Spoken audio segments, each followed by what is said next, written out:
भंडारा जिल्ह्यात अवैध वाळू उत्खननाला संरक्षण दिल्याच्या तसंच 34,600 ब्रासपेक्षा अधिक वाळूच्या बेकायदेशीर उत्खननाद्वारे सरकारचे सुमारे 65 कोटी रुपयांचं महसूल नुकसान केल्याप्रकरणी भंडाऱ्याचे तत्कालीन उपविभागीय अधिकारी गजेंद्र बालपांडे यांना तात्काळ प्रभावानं निलंबित करण्यात आलंय। महसूल मंत्री चंद्रशेखर बावनकुळे यांनी शनिवारी विधानसभेत ही घोषणा केली। या संदर्भात भंडाऱ्याचे आमदार नरेंद्र भोंडेकर यांनी लक्षवेधी सूचना मांडली होती। त्यावरील चर्चेला उत्तर देताना महसूल मंत्र्यांनी पवनीचे तहसीलदार महेंद्र सोनवणे यांच्या विरोधातही फौजदारी गुन्हा दाखल करण्याचे निर्देश दिले। भोंडेकर यांनी सांगितलं की भंडारा जिल्ह्यातील पवनी तालुक्यात बेटाळा आणि भोजापूर येथील वाळू डेपोचे ठेके मालाड, मुंबई येथील केशवप्रिया इन्फ्रास्ट्रक्चर आणि श्री कौशल्या बाजोरिया या कंपन्यांना देण्यात आले होते। मात्र या कंपन्यांनी गरजेपेक्षा जास्त वाळूचं उत्खनन केलं, त्यामुळे सरकारचे सुमारे 65 कोटी रुपयांचं नुकसान झालंय। मात्र या प्रकरणात खालच्या स्तरावरून आलेल्या अहवालावर तत्कालीन तहसीलदार महेंद्र सोनवणे आणि एसडीओ गजेंद्र बालपांडे यांनी कोणतीही कारवाई केली नाही। उलट तो अहवाल जशास तसा जिल्हाधिकाऱ्यांकडे पाठवण्यात आला। त्यानंतर बावनकुळे यांनी निलंबनाचे आदेश जाहीर केले। अध्यक्ष महोदय, माहिती मागितली आम्ही सीसीटीव्हीची आणि त्याची जे काही माहिती आहे ती माहिती द्यायला तयार नाही अध्यक्ष महोदय।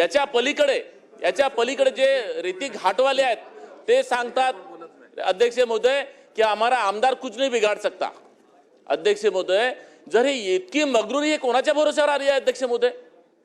इतकी मगरुरी पोलीस विभाग सांगते का रेती घाटवाले तुमच्या घातपात करू शकतात?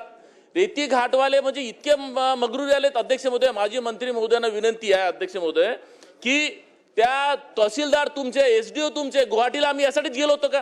माननीय भोंडेकरजींनी जे डेपो पॉलिसी आपली होती, डेपो धोरण होतं, त्यामध्ये मौजा बेटाळा दक्षिण आणि मौजा बेटाळा उत्तर या दोन वाळूघाटाच्या एक डेपो मागच्या वर्षाच्या पॉलिसीप्रमाणे, डेपो पॉलिसीप्रमाणे केशवप्रिया इन्फ्रास्ट्रक्चर मालाड मुंबई यांना 3 वर्षाकरता त्या ठिकाणी हा डेपो मिळाला होता। अध्यक्ष महोदय, नंतर आपण ही पॉलिसी बदलली, डेपो पॉलिसी, आणि आता वाळू लिलावाची पॉलिसी या ठिकाणी आली। आणि आता वाळू लिलावाच्या पॉलिसीमध्ये आपण या राज्यातले 1100च्या वर रेतीचे वाळू साठे हे आता लिलाव प्रक्रियेत आले। जवळपास या महिन्यामध्ये सर्व लिलाव पूर्ण होतील। पण प्रश्नाधीन जो विषय आहे यामध्ये हे खरं आहे की जो आमच्याकडे गुळेगाव येथील वाळी डेपो जो होता त्याचा अवैध उत्खननाचा रिपोर्ट 2/5/2025 तिथल्या तलाठ्यांनी तहसीलदार पवनी यांना दिला।